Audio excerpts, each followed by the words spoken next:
Yeah, well, this newest controversy with Canadian Prime Minister Justin Trudeau is really escalating just in the last day. Now, opposition leaders telling Trudeau that he should resign over this growing corruption scandal. Have covered it on this channel, but essentially, this very corrupt company, SNC-Lavalin, according to Justin Trudeau's own former attorney general, who just resigned after being moved out of that position, she says, for refusing to drop criminal charges against a liberal-friendly company, a company that had given donations to Justin Trudeau's Liberal Party and involved in this multi-million-dollar corruption scandal going back to Libya. This has been proven that this company was engaged in this, and Justin Trudeau trying to protect them from facing charges. The former Justice Minister didn't want to go along with it. She actually wanted the company to face charges, and that's why she was removed. She's saying, also, from one of the most recent updates that they've actually given since Wilson Raybould, who is the former Justice Minister, Jody Wilson-Raybould, actually finally gave testimony on this. Justin Trudeau was speaking for her in the first few days. This scandal's been growing over the last couple of weeks. Roughly 2 weeks ago, Justin Trudeau was saying, I didn't pressure her not to charge the company. If she felt that she was pressured, she would have resigned already. The next day, within 24 hours of Justin Trudeau saying, well, I didn't do anything wrong because she would have resigned if I did. That was his excuse. Then she resigns within 24 hours, basically. That was among the first signs that Justin Trudeau was completely lying. That was the main part of his defense. She does resign. That happens roughly 2 weeks ago. Then following that, another major resignation, Gerald Butts, who was one of Justin Trudeau's closest friends, probably his closest political ally, that was a member of his administration as well. He had to resign over the same scandal. So the former Justice Minister, who wanted to charge this corrupt company, resigned because she was pressured. Then Gerald Butts, who was trying to help Trudeau cover for this corrupt company here, also resigns. They have this long history. This picture of Justin Trudeau with Gerald Butts from college. More recent picture here. Another key individual in this whole scandal that has been less discussed, but I want to focus on this channel, is Ben Shin. And this ties in with another issue that I've talked about regularly with the Canadian media, and the fact that they have been bribed, in my opinion and the opinion of many, by Justin Trudeau's Liberal Party. This has been going on for a long time. But one of the individuals that is key to this scandal with SNC-Lavalin, this corrupt company, all these millions of dollars of bribes in Libya, but they donated to Justin Trudeau, so he's trying to cover for them. One of the people that was involved in pressuring the former Justice Minister was Ben Shin, who is formerly a journalist who went on to be chief of staff to Justin Trudeau's finance minister, Bill Marneau.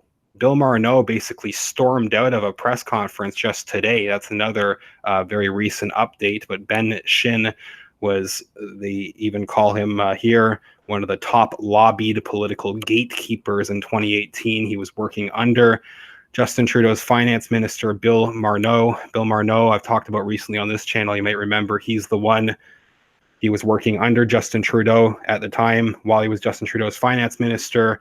He was being investigated for a conflict of interest. And part of this was he's claimed, Justin Trudeau's finance minister, also involved in this scandal. In a previous investigation, he said that he forgot that he owned a mansion in southern France. He owned this French villa. He waited 2 years to report it. Opposition critics saying at the time of this previous scandal, this is Bill Marneau that is involved in this SNC-Lavalin thing going on currently, but he owned this property in France, and the opposition was saying, I guess, that he expects us to believe that he's so rich that he just forgot that he has a private corporation in France and a wonderful villa in the province. It's a little hard to believe. Here he is going on. The opposition leaders said that the failure to report the corporation in France calls into question Marneau's personal credibility. Another quote says, here he is storming across the country, lecturing our local businesses and family farmers, calling them tax cheats and saying that they, Canadians, should pay more. Meanwhile, he just forgot to mention that he has a private corporation in France that owns this property. What ended up happening was he was fined for this. It ended up being only a $200 fine from the ethics commissioner. This is the fifth ethics investigation going back to either Trudeau or a member of his cabinet just in this short time as prime minister. So the ethics commissioner, I guess, maybe giving them a break, potentially. Maybe Trudeau thought that the former justice minister would go along with the same thing. Ben Shin is a staff member for Finance Minister Bill Marneau. Ben Shin also was a journalist who formerly worked at the CBC. Here's an article from last year saying Ben Shin, former news anchor, and Christy Clark, aide to be Bill Marneau. This is the guy who forgot that he owned this mansion in France. He is going to be his next chief of staff. Ben Shin, who worked at several different organizations, news outlets in Canada, including City TV and the CBC. The CBC is one of these Canadian media outlets that is regularly bribed by Trudeau's Liberal Party. This is ongoing even before Trudeau's administration. The Liberals regularly promise increased funding to the CBC. Many Canadians complain about the biased coverage of the CBC. For a number of years, they were facing cuts under the previous administration before Trudeau, and then recently, just going into 2016, as part of his election promise, Justin Trudeau said that he was going to give another $675 million in CBC funding. So that's the big news corporation. That's the big news channel in Canada, and they basically give favorable coverage to Trudeau because they're going to get increased funding if he's elected and re-elected. The CBC is known for that. A lot of Canadians, again, already know that they're biased, but also worrying is the fact that Trudeau is trying to go further, bribing the media even more. He's giving another $600 million that should be going towards Canadian tax funds. Instead, it's going to bribe individual newspapers. That's an issue that I've talked about, so I won't fully recap. And just one other issue, though very briefly, another article that I did look at having to do with the alternative media, the independent media that's being censored in Canada. At the same time, Trudeau's bribing all these media outlets, saying that he needs to do so to protect a free and independent press. He's saying, ironically, he needs to bribe the mainstream media and the smaller media outlets to... They're saying that it's the opposite of a free and independent press. They're pointing out, but that is what Trudeau is saying that this is supposed to be doing. At the same time, he's saying that he's going to warn Canadians of potential election interference, including channels like this, I guess, potentially YouTube channels like Kip Simpson. He's saying any videos that go viral that has information that Trudeau thinks is not trustworthy, I guess, any info that Trudeau doesn't like, he's putting a team to investigate those communities and warn Canadians, and he's going to call it election interference. Meanwhile, you have a former journalist from the CBC, Ben Shin, who is right in the middle of this major corruption scandal. The CBC constantly shilling for Trudeau. They're pro-Trudeau. Ben Shin was working for the CBC. Now he's working for Trudeau, and he's facilitating this cover-up of this corruption case. Ben Shin, chief of staff to Finance Minister Bill Marneau, allegedly said if they don't get a DPA, they will leave Montreal. And it's the Quebec election right now, so we can't have that happen. So Justin Trudeau's story on the scandals changed a number of times. At first, he was saying there was no pressure to do anything with SNC-Lavalin, to charge them or not. It was the Justice Minister's decision. If it wasn't her decision, she would have resigned. Then she immediately resigns, proves that Trudeau's whole initial excuse was false.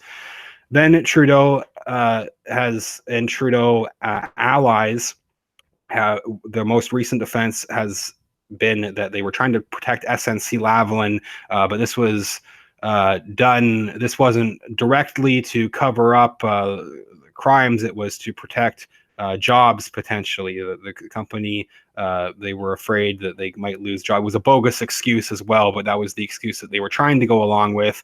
Even that excuse of it having to do with jobs or lost jobs, if this company was charged already, very flimsy excuse, doesn't hold up. But even that is completely contradicted.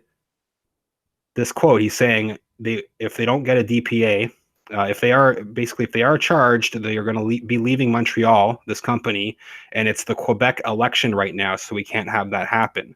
So in order to get Trudeau reelected, they need to not charge this company. It's for political reasons. It's stated clearly here, having to do with the Quebec election. This is Ben Shin, who is working for Trudeau's finance minister, Bill Marneau, this extremely corrupt liar. Forgets that he owns this French mansion. The guy working for him formerly worked for the CBC. The CBC journalist now working for the Liberals, setting up this huge corruption scandal, blatantly corrupt, having to do, and he's not charging a company to interfere with an election, in order to sway the Quebec election. He doesn't want this company to be revealed, and Trudeau's putting a team of people together to stop election interference online, of people, again, like this channel, that are just pointing out his corruption. I mean, this is obviously going to be used to target his political opponents. The bribes of pro-Trudeau media. These are media outlets that are going to get tax breaks outside the CBC that are considered trusted media sources. That was the one of the words that Trudeau was using. But media outlets that are trusted by Trudeau are going to get millions of dollars of bribes. Anybody on the internet that has a bad word to say about him is going to be investigated by this election interference panel, because that's election interference, apparently. People just pointing out his corruption. Meanwhile, CBC journalists that he bribes are at the center of this scandal and actually interfering in the election. They're not charging this company to protect Trudeau in the next election. That was one of the things they openly, that had been revealed by the Justice Minister in her most recent testimony. Canadian opposition leaders now calling on Trudeau to resign. I'll just close off looking at this statement. This was from late yesterday.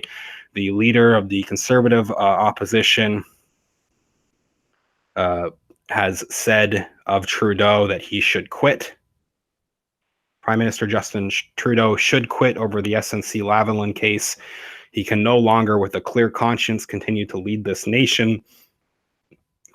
Trudeau's government has been on the defensive since this report about his staff pressuring the then Justice Minister and then Attorney General Jody Wilson-Raybould to avoid criminal prosecution of SNC-Lavalin over allegations of corruption involving government contracts in Libya. According to Wilson-Raybould's Wednesday testimony, she asked Trudeau if he was politically interfering with her role as Attorney General and told him she would strongly advise against it. Advise against Trudeau trying to interfere with this case. She said that Trudeau then told her that if Montreal-based SNC-Lavalin didn't get a deferred prosecution, there would be jobs lost. Again, this is the last kind of flimsy, best way that the Liberals are trying to spin this, that they were worried about lost jobs. But that one quote that we looked at exposes that it really was just about, or a major reason, much bigger reason, had to do with this Quebec election, or how it might affect the election results, the federal election results in Quebec. They also worried that the company would move its headquarters from Montreal to London. So I'll continue to follow this. Obviously, the firm in this case, SNC-Lavalin has a long history, even going back to previous Olympics in Canada, controversies over contracts having to do with that. But leading up to this most recent scandal having to do with what's going on in Libya. They're saying the Canadian engineering giant, just a recap, saying SNC-Lavalin is facing accusations that its former executives paid millions of dollars in bribes to win contracts in Libya. In particular, the company is accused of paying nearly $48 million to public officials. They gave a $48 million bribe in Libya. This money was given between 2001 and 2011 to influence government decisions. Firm is also charged with fraud and corruption for allegedly defrauding various Libyan organizations of roughly $130 million. And again, they made several $100,000 plus donations to Trudeau's Liberal Party. It's one of the big reasons he's protecting them, and also looks like it has something to do with the federal election, the potential results in Quebec, as we just said. Let me know what you think. I will continue to follow this as new updates come out. Obviously, I do have a link to my Patreon account in the video description, patreon.com/realityreader. Thanks to everybody that supports the channel over there. Even $1 or $2 makes a huge difference, helps me keep talking about these issues. Patreon.com/realityreader. You can also support the channel directly at paypal.me/realityreader. Both links in the description. Tell me what you think, and I will follow up soon. Thank you.